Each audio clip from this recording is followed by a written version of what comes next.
Good day, grade 12s. I'd like to believe that you are all fine under the circumstances in this lockdown. It must be very difficult for most of us, just like as it is for me. But the coronavirus cannot stop us from doing what we are supposed to do. I'm sure you are sanitizing and keeping the safe distance as per government regulations in order to stay alive. Protect yourself in order to protect your loved ones. Today we are going to start on a journey of a different kind. Hopefully at the end of it, we are going to emerge winners. I would like to introduce the topic that we are going to deal with for the duration of this week, 4 days to be exact. The topic is Analytical Geometry. The content that we are supposed to cover in grade 12 is not much really as compared to what we have to cover or what we have covered in grade 11. So it is important that we begin with the grade 11 work. If you look at your textbook, which you are supposed to be, which we are going to rely on quite a lot during this exercise, page 217, the textbook I'm referring to, it's your Mind Action Series grade 12, page 217. You have got a summary of the concepts that you are supposed to be familiar with from your previous grades, grade 10 and 11, numbered from number 1 up to number 6 with some sub topics there. We are supposed to be familiar with that, but I'm going to ask that we go through that together so that we are so sure that indeed we are familiar with and comfortable, such that we'll be able to use it in grade 12.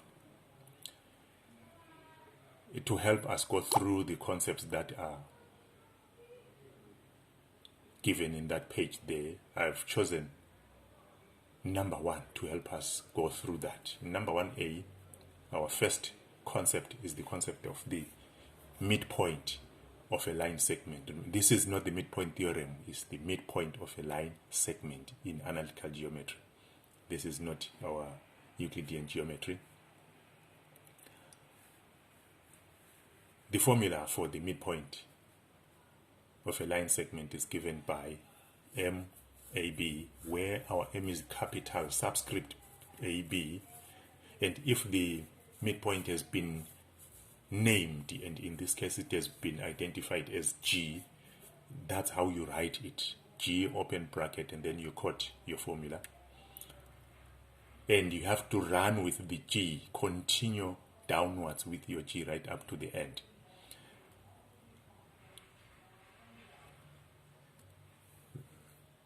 It's going to be x coordinate of A plus x coordinate of B all over 2 is to y coordinate of A plus the y coordinate of B all over 2. Please do not put a minus here. Don't put a plus in between. This is your formula. I will advise, it works for me, especially to avoid mistakes, errors. Copy, wherever you are dealing with coordinates, copy the given points alongside your formula so that when you do the substitution, which is a very critical stage, a point scoring step, you don't make the mistakes. You can actually read off from your text, your question paper or textbook. It's fine. It's not like if you don't do this, you're going to lose marks. But the issue is, it helps you avoid mistakes. The x-coordinate of A. This is the x-coordinate of A. I have written down the plus. This plus here is coming from the formula. The x-coordinate of B. The x-coordinate of B, which is 4. Here you are, all over 2. The y-coordinate of A y coordinate of A is minus 3. Here is my minus 3. Plus, from the formula, the y coordinate of B, the y coordinate of B is minus 5. Use brackets during substitution, especially when you have got negative numbers to substitute. From this step here, it's okay for you to take your calculator, punch this, and get your answer straight away, which is 1. Punch this in your calculator, get your answer, which is minus 4. Alternatively, no harm really in going step by step. You never know where your examiner is going to give you marks. Minus 2 plus 4 is equal to 2. All over these 2 years, over 2.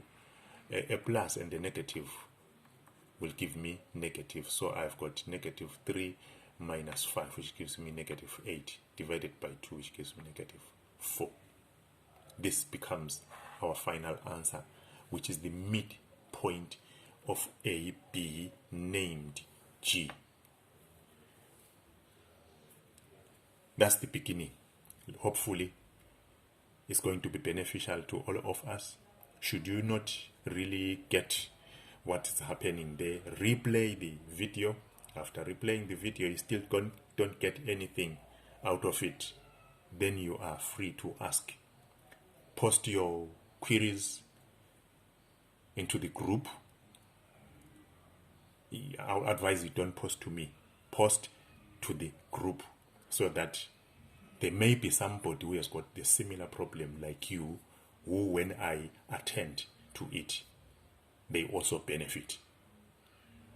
Sometimes, which is most of the times, there might be somebody who has actually gotten the whole idea, everything, all the steps that are needed, who can actually explain better than me. Let the games begin. Thank you very much for your attention. You are going to look at other videos, question by question. If you can do those questions without the video, all the best. It's not necessary. You can save your data bundles. We will need them. There's quite a lot of work that needs to be done going down. Thank you very much.